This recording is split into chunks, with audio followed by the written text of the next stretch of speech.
first thing they should do is really stop right there and take a step back and think why they want to do an ICO. Just because everybody's doing it is not the right reason to get in. An ICO is a very complicated, long, extenuating process. Costly, actually, matter of fact. And it might not be the right thing for you. So I would say take a step back and figure out if there are other ways, other vehicles that you can use to raise funds. Maybe in the traditional ways, or maybe through a SAFE, or so forth. Or through even FCF, free cash flow, if you have a generating business. And then if an ICO is really the thing for you, start thinking about the business model first. Right? Everything starts from the business. So basic questions like, what's my break-even, my FCF, my unique value proposition? Do I have a product market fit? Is somebody wanting this thing that I'm building? And on top of that, you can start thinking about tokenizations, right? How can I enable this business with a token, right? So how can I incentivize the good behavior? How can I disincentivize the good behavior? How can I reduce churn and increase stickiness and those sort of things? And lastly, think about compliance.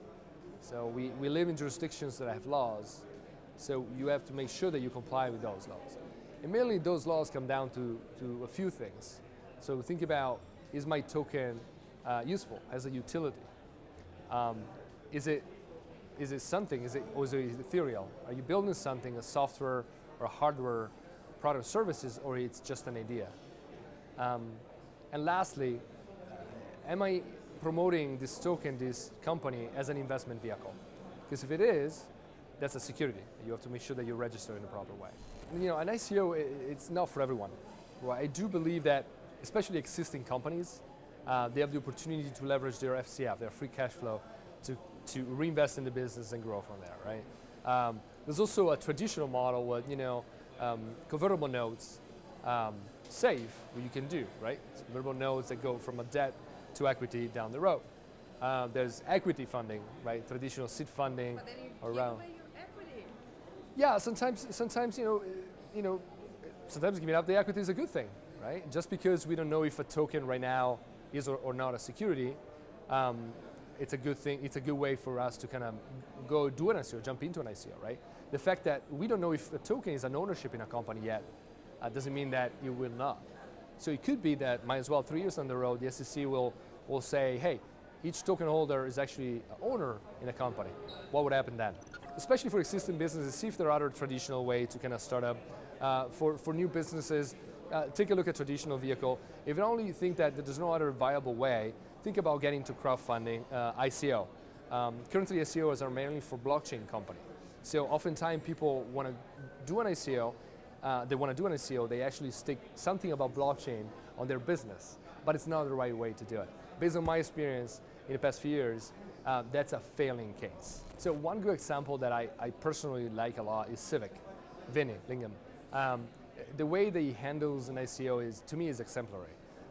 We take Vinny as an example for all my projects that I do, as well as for the Blockchain Compliance Alliance to develop the ICO standard. The way that he executed, this new business, the way he actually thought about it from a business standpoint, from a token standpoint, from a compliance standpoint, is wonderful. He incorporated in Delaware, have an office in Palo Alto, pays US taxes. It's an existing business, he has a team, and then he raised the right amount of money for what he was trying to do. It's fully transparent. So that's one of the projects that I think we really, really like. Right now we have the opportunity to work with some people from the regulatory environment, from the United States and from Europe. That gives us the opportunity to kind of have these people sitting at the table and co-develop and co-revise a solution together, which is the point of self-regulations, right? We don't want to create a regulation silos that is going to get shut down by regulators, but we're not going to have a conversation and say, what is the best way to go about it? So now we're at the stage and more to come, and hopefully be able to launch by the end of 2018.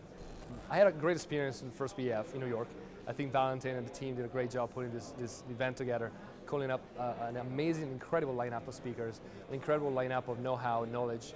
The content is great, and I think having it here in Singapore, which is somewhat controversial jurisdiction in terms of ICO and blockchain, I think it makes sense.